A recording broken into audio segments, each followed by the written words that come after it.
Signal timing tutorial, a case using Trafficware's controllers and ATMS central system. The arterial is North Durango Drive in Las Vegas, which has 11 signals.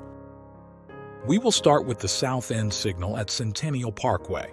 This signal is a standard 8-phase signal as shown in the picture. Although there are many signal timing parameters, there are only a few that are related to signal coordination.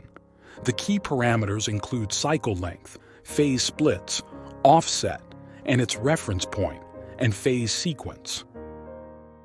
These parameters can be found in the ATMS central system or the controller timing sheets. The first step is to find the corresponding timing plan from the schedule.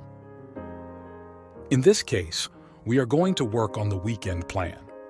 This plan starts at 9 a.m. and ends at 7 p.m. on Saturdays and Sundays. The corresponding action, or the pattern number, is 29. From pattern 29, we can find the cycle, offset, and phase sequence information. You must know how the phase sequence code is defined.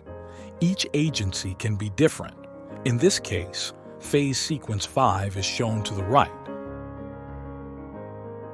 Phase splits can be found from the splits table. In this table, you can also see which phase is the coordinated phase, where on is indicated. Trafficware uses only one phase for coordinate phase. In Las Vegas, they typically use the one that is at the end of the Main Street barrier, in this case, phase 2. There are other timing parameters that you would also need to code in WaySync, such as walk, flashing don't walk, yellow and red clearance intervals. However, these are the basic ones that are not typically touched during a retiming process. This shows how the timing plan looks like in WaySync based on these key parameters. Repeat the same process to code the other signals. Then you can create a subsystem by grouping all the signals in the corridor. Bring up the time-space diagram and visualize the quality of the timing plan. The time-space diagram has all the major coordination parameters. Phase splits, sequence, and other network information is all shown on the right.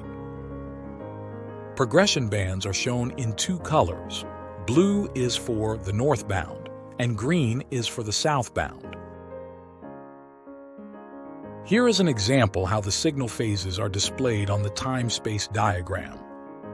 The solid blue and green bars are the main street through phases, the red bars for the side street phases. Now we are ready to go to the field to verify the timing and perform travel runs. Let's start with the northbound. We will probably run into the yellow at the next signal.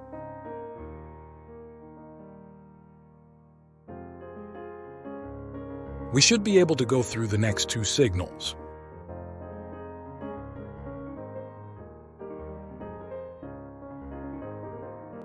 We will catch the start green of the next signal.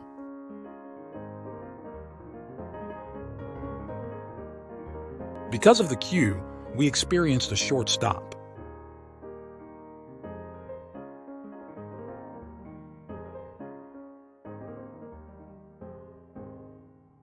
Now we are out of the band and will stop at the next signal.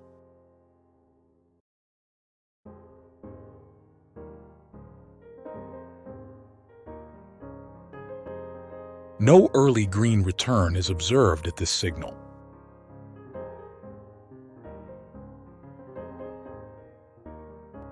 After going through the next signal, there will be another stop.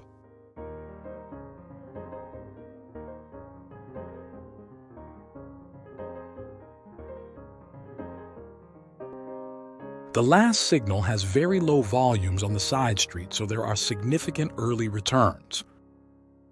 Going southbound, we started at the later part of the green phase. Looks like we will hit a red.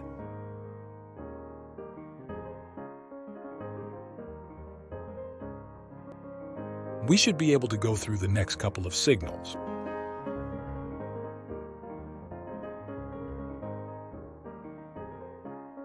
Not much early return, so we stop behind a queue.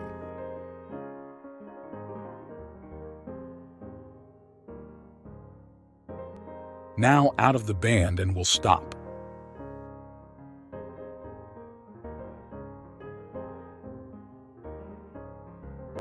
No early return, but should be able to go through the remaining signals. The field observation reveals that the signals were running according to the timing parameters programmed in the ATMS. Multiple stops were experienced in both directions. Not much early return was observed except for the signal at the north end. Now we are ready to optimize the timing plan by simply optimizing the offsets and sequences without changing the cycle and splits. Thus, no volume collection is needed.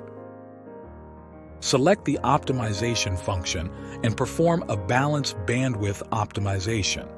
This can be done in just a few seconds. After the optimization by WaySync, some minor adjustments can be made manually. In this case, the offset at the north end signal is moved slightly to the right due to the significant early returns observed at this signal. This adjustment can reduce the stop at the next signal going southbound. The northbound is not affected because of the early returns. Again, using the Centennial Parkway intersection as an example, the new timing plan includes the following changes. Offset is changed from 0 to 40. Sequence is changed from 5 to 2. As a result, the coordinate phase is also changed from 2 to 6, the one at the barrier. Note that other agencies may not follow this convention. The new timing plan is ready for implementation and verification.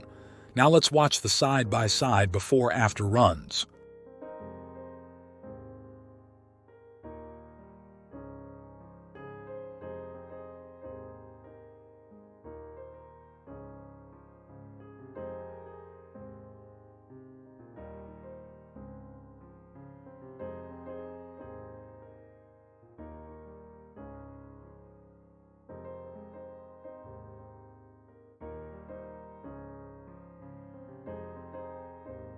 The northbound reduced the travel time by 37% with the new timing plan.